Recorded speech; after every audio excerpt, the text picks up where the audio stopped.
Assalamu alaikum everyone. Hope you all will be doing well, and today we are studying topic introduction of diffraction.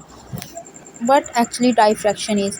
Diffraction is the bending of waves around the obstacles or through openings. It is a fundamental characteristics of wave propagation and can occur with any type of wave including light, sound and water waves.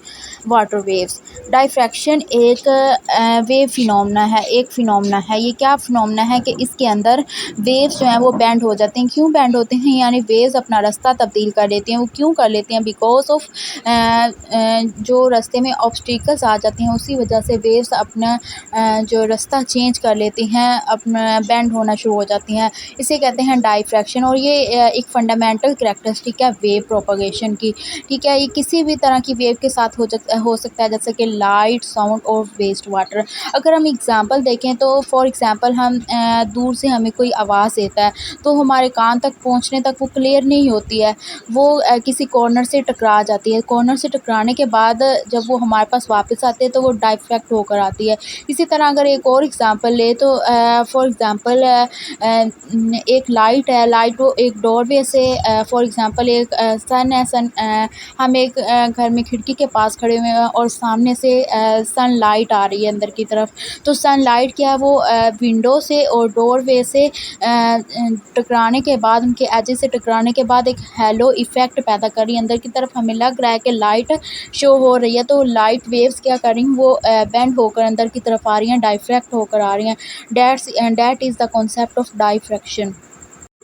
There are several types of diffraction. First one is fractional diffraction. अब fractional diffraction क्या होती है?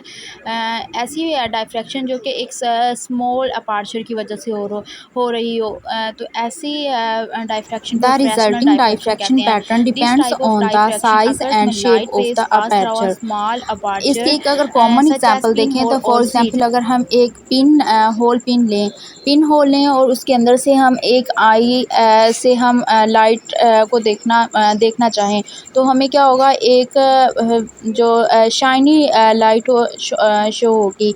And this is a piece of cardboard and projecting the resulting pattern into a screen, and this is known as Fresnel diffraction. Second type of diffraction is Fraunhofer diffraction. This is a type of diffraction in which we assume the waves to be a parallel, and the diffracting object is placed at a distance from the light source.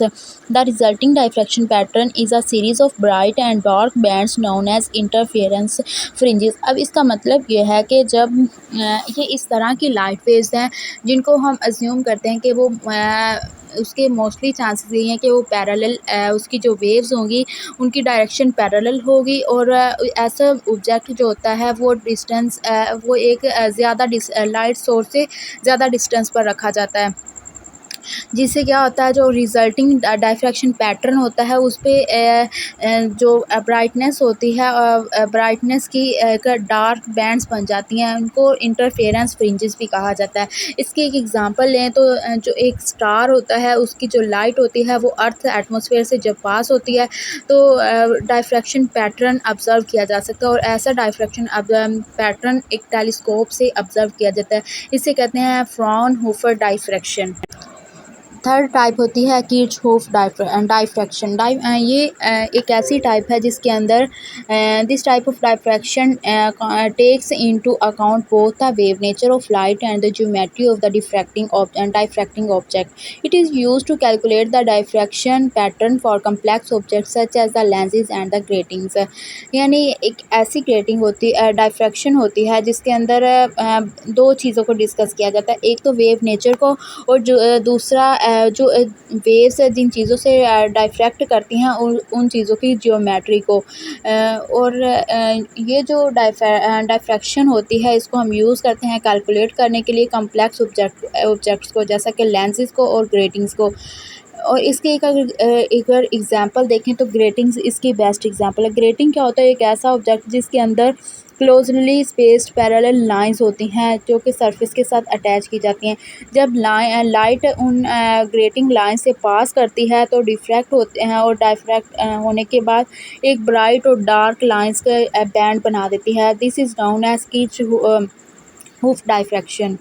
X-ray diffraction जो है most commonly used diffraction technique in biological sciences. X-ray diffraction actually है क्या, X-ray electromagnetic radiation की type है जिसकी बहुत short wavelength होती है। When X-ray are directed at a crystal क्या होता है, एक ऐसा ऑब्जेक्ट जिसके अंदर जो एटम्स और मॉलिक्यूल्स होते हैं वो हाईली ऑर्डर्ड होते हैं।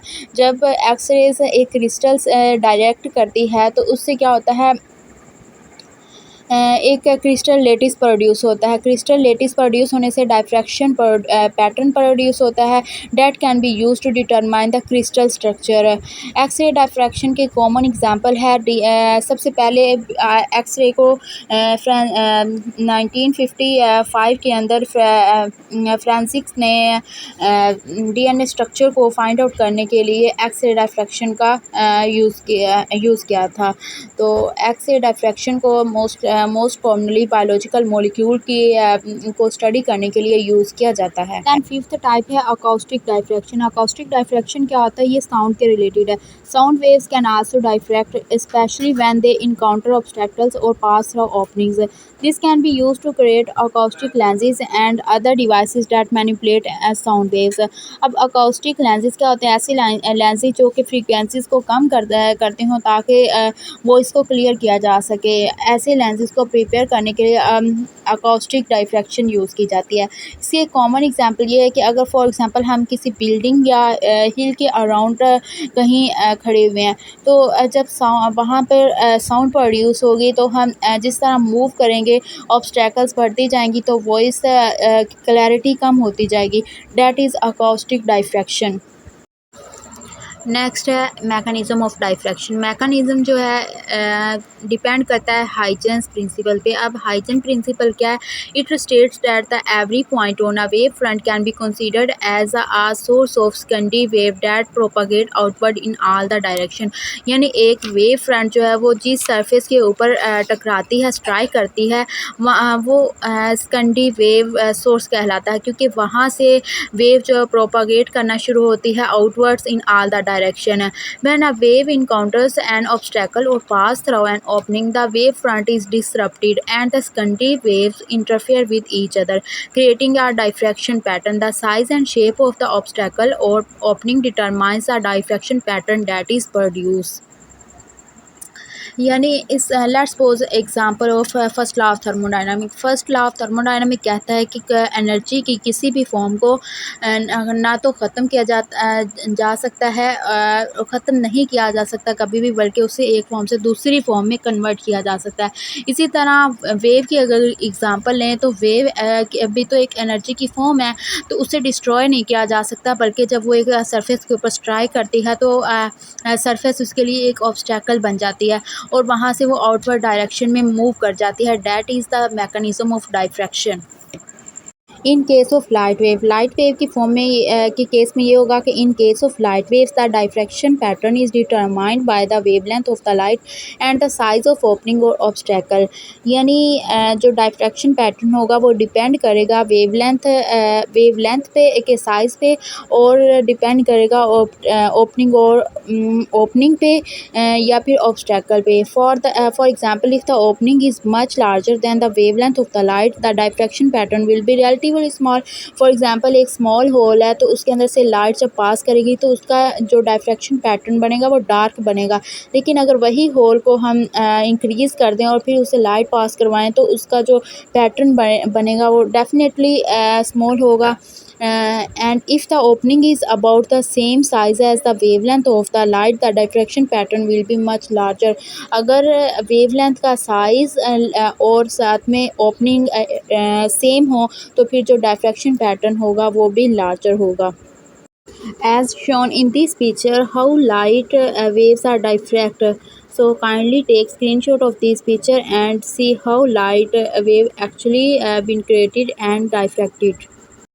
Let's see applications of X-ray diffraction in biochemical techniques. Because our basic and main subject is biochemical techniques, so we will see applications of X-ray diffraction is only in biochemical techniques. Diffraction is an important technique used in the field of biochemistry to study the structure of biomolecules जैसा कि proteins, nucleic acids. X-ray diffraction is commonly used technique to determine the three-dimensional structure of these molecules.